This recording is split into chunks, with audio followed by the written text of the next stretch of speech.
सुप्रभात आप सभी को। कल के वीडियो में हमने स्वयं प्रकाश द्वारा लिखी गई कहानी नेताजी का चश्मा का आधा हिस्सा लगभग पढ़ लिया था। कुछ हिस्सा बचा हुआ है, तो आज बात यहाँ से शुरू करते हैं। कल की जो हमने कहानी पढ़ी थी वहाँ पर हम लोगों ने ये देख लिया था कि एक हालदार साहब हैं जो किसी छोटे से कस्बे के पास से अपने कामकाज से गुजरते थे और वहाँ एक सुभाष चंद्र की मूर्ति लगी थी, नेताजी की। उस मूर्ति का चश्मा जो था वो बदलता रहता था, क्योंकि वो चश्मा उस मूर्ति के साथ जुड़ा हुआ नहीं था। अलग से ऐसे ही सामान्य चश्मा जैसे हम लोग लगाते हैं वैसे ही चश्मा, वो भी पूरा चश्मा नहीं बल्कि उसका फ्रेम ही केवल था, उनकी आंखों पर लगा दिया जाता था और बदलता रहता था। हलदार साहब ने जब पूछा तो पता चला कि कोई कैप्टन नाम का एक व्यक्ति है जिसका नाम केवल कैप्टन है। वो चश्मा वाला है और चश्मे का कारोबार करता है, बेचता है। तो अगर किसी चश्मे अगर किसी कस्टमर को या ग्राहक को चश्मा पसंद आता है तो नेताजी का चश्मा उतार कर उसे दे देता था और नेताजी को दूसरा चश्मा लगा देता था। अब पहली बार हालदार साहब उसे देखते हैं तो उनको पता चलता है कि यह एक विकलांग व्यक्ति है। अब कहानी आगे देखिए। 2 साल तक हालदार साहब अपने काम के सिलसिले में उस कस्बे से गुजरते रहे और नेताजी की मूर्ति में बदलते हुए चश्मे को देखते रहे। कभी गोल चश्मा होता तो कभी चौकोर, कभी लाल, कभी काला, कभी धूप का चश्मा, कभी बड़े कांचों वाला गोगो चश्मा, पर कोई न कोई चश्मा होता जरूर। उस धूल भरी यात्रा में हालदार साहब को कौतुक और प्रफुल्लता के कुछ क्षण देने के लिए, मतलब कोई न कोई चश्मा हम उसकी आंखों पर सुभाष चंद्र की जो प्रतिमा थी नेताजी की, उस पर कोई न कोई चश्मा हमेशा उस मूर्ति पर लगा रहता था। फिर एक बार ऐसा हुआ कि मूर्ति के चेहरे पर कोई भी कैसा भी चश्मा नहीं था। उस दिन पान की दुकान भी बंद थी, चौराहे की अधिकांश दुकानें बंद थीं। अगली बार भी मूर्ति की आंखों पर चश्मा नहीं था। हालदार साहब ने पान खाया और धीरे से पान वाले से पूछा, क्यों भाई, क्या बात है, आजकल तुम्हारे नेताजी की आंखों पर चश्मा नहीं है? पान वाला उदास हो गया। उसने पीछे मुड़कर मुंह का पान नीचे थूका और सिर झुकाकर अपनी धोती के सिरे से आंखें पूछता हुआ बोला, साहब कैप्टन मर गया।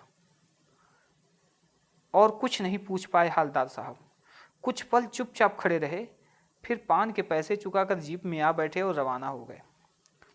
बार बार सोचते क्या होगा उस कौम का जो अपने देश की खातिर घर गृहस्थी, जवानी, जिंदगी सब कुछ होम कर देने वालों पर भी हंसती है और अपने लिए बिकने के मौके ढूंढती है।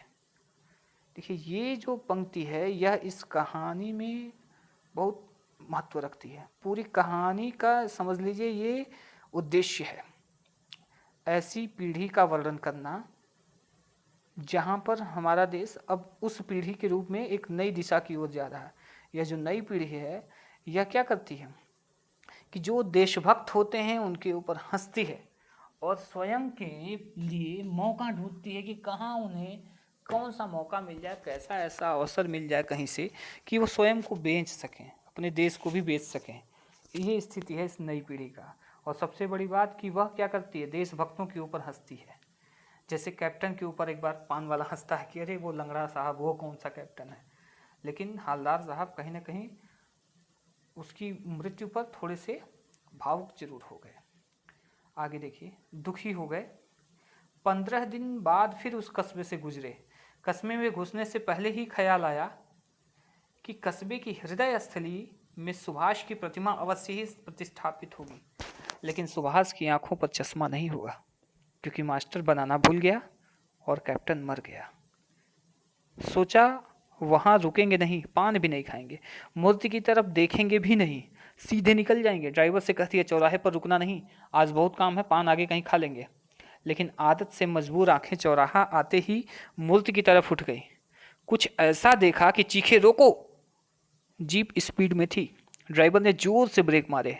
रास्ता चलते लोग देखने लगे। जीप रुकते ना रुकते हालदार साहब जीप से कूदकर तेज तेज कदमों से मूर्ति की तरफ लपके और उसके ठीक सामने जाकर अटेंशन में खड़े हो गए। मूर्ति की आंखों पर सरकंडे से बना छोटा सा चश्मा रखा हुआ था, जैसा बच्चे बना लेते हैं। हालदार साहब भावुक हैं। इतनी सी बात पर उनकी आंखें भर आई। देखिए, ये कहानी आपने पढ़ ली, उम्मीद है कि आप लोग इसका अर्थ भी समझ गए होंगे बहुत अच्छे से। यह कहानी हालदार साहब के मन में अंत में एक आशा जन्म दे देती है, आशा का जन्म देती है कि दुनिया में देशभक्त खत्म नहीं हुए हैं। कैप्टन मर गया, उसकी जगह किसी ने नहीं ली, तो खेलने वाले बच्चों ने ही ये काम पूरा कर दिया कि एक सरकंडा मतलब एक लकड़ी का टुकड़ा समझ लीजिए, छोटे छोटे जो पौधे होते हैं खेत में, उसमें एक पौधा होता है पटुए का, सन का। उस पटुए के सन के ऊपर के छिलके को हटा दिया जाता है, तो बीच का जो हिस्सा बचता है लकड़ी का, बहुत नाजुक होता है, उसे कहते हैं सरकंडा। सरकंडे का ही चश्मा बना लिया था बच्चों ने, लेकिन कम से कम हालदार साहब जिस चीज़ को लेकर दुखी होते जा रहे थे कि देशभक्त अब समाप्त हो रहे हैं और दुनिया ऐसी हो गई है कि नई पीढ़ी क्या करती है, देशभक्ति का भाव दिखाने वालों पर हंसती है, तो कम से कम उनके मन का ये भ्रम थोड़ा सा दूर हुआ और उन्हें इस बात की खुशी हुई और शायद इसीलिए उनकी आंखें भर आईं। अब बात करते हैं इसके प्रश्न उत्तर को लेकर, प्रश्न अभ्यास जो लिखा हुआ है। पहला प्रश्न है, सेनानी न होते हुए भी चश्मे वाले को लोग कैप्टन कहते थे। अब क्यों कहते थे, प्रश्न यही है। देखिए, यहाँ मैं बस संकेत कर देता हूँ, प्रश्न का उत्तर आप अपनी भाषा में, अपने शब्दों में, अपने तरीके से लिखिएगा। बस ये भाव समझिए कि इसका उत्तर क्या हो सकता है। चश्मा वाला जो था वो कैप्टन इसलिए उसके कहते थे क्योंकि उसके मन में, उसके हृदय में कहीं ना कहीं देशभक्ति की भावना थी, वरना उसे क्या ज़रूरत होती कि नेताजी की मूर्ति पर चश्मा लगाए ही। लेकिन उसे खलता था कि वह मूर्ति अधूरी है। उस अधूरेपन को पूरा करने के लिए वह क्या करता था कि चश्मा लगाया रखता था। हाँ, उसकी मजबूरी थी कि वो चश्मा किसी को पसंद आता था, बेचना पड़ता था, इसलिए वो चश्मा बदलता रहता था, लेकिन जब तक था तब तक नेताजी की आंखों पर कोई ना कोई चश्मा लगा ही रहता था। अब देखिए, दूसरा प्रश्न है कि हौलदार साहब ने ड्राइवर को पहले चौराहे पर गाड़ी रोकने के लिए मना किया था, लेकिन बाद में तुरंत रोकने को कहा। क्यों कहा? अब इसमें 3 दिया गया है। हवलदार साहब पहले मायूस क्यों हो गए थे, है ना? क्यों हुए थे? क्योंकि वो सोच रहे थे कि कैप्टन के जाने के बाद मूर्ति बिना चश्मे के अच्छी नहीं लगी, इसलिए वह थोड़े से दुखी हो गए थे। मूर्ति पर सरकंडे का चश्मा क्या उम्मीद जगाता है, ये कहानी के सबसे अंत में आया है। तो ये उम्मीद जगाता है कि हमारा देश देशभक्तों से खाली नहीं रहेगा। भले ही एक अलग विचारधारा है जो देशभक्तों का मजाक उड़ाती है, लेकिन कहीं ना कहीं किसी न किसी तरह से हमारे देश में देशभक्त जन्म लेते रहेंगे। और हालदार साहब इतनी सी बात पर भावुक क्यों उठे, तीसरा प्रश्न इसका।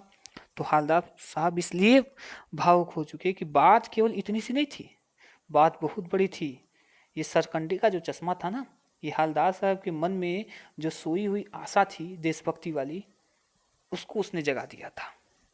ठीक है ना?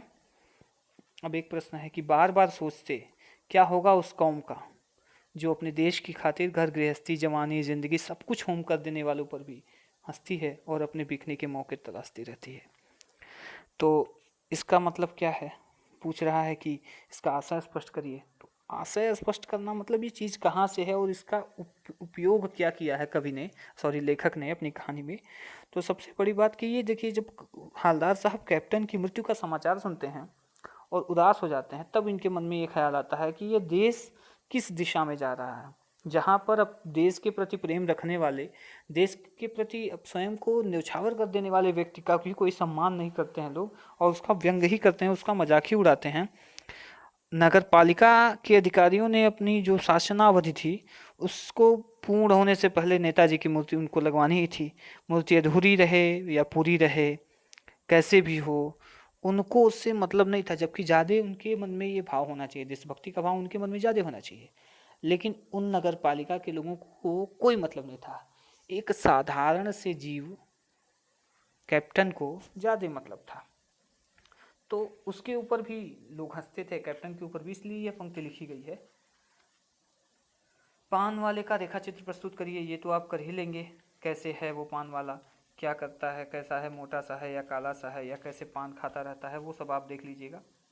वो लंगड़ा क्या फौज में जाएगा, पागल है पागल। ये कैप्टन के प्रति पान वाले की इस टिप्पणी पर अपनी प्रतिक्रिया ये भी आप लिखेंगे कि ये क्या मतलब अच्छी है कि बुरी है। क्योंकि भाई लंगड़ा कहना किसी को, और वो भी एक कमेंट करना कि बोले वो क्या जाएगा उसमें, फौज में जाएगा, है ना। तो यहाँ ये आपका नया हिस्सा शुरू होता है, रचना और अभिव्यक्ति। इस हिस्से पर हम कल बात करते हैं, ठीक है ना। आज आप लोग ये वीडियो देख लीजिएगा, और सबसे ज़रूरी चीज़ कि इन प्रश्नों का उत्तर आप अपनी जो नोटबुक आप तैयार कर रहे हैं उसमें ज़रूर लिखिएगा, क्योंकि आप सभी बोर्ड के हैं। स्थिति देश की देख ही रहे हैं, कैसे ऑनलाइन क्लासेस चलाई जा रही हैं आप लोगों के लिए, तो इसका थोड़ा ख्याल रखिएगा, और इनका प्रश्नों का उत्तर आप अपने नोट्स में ज़रूर लिखिएगा। धन्यवाद।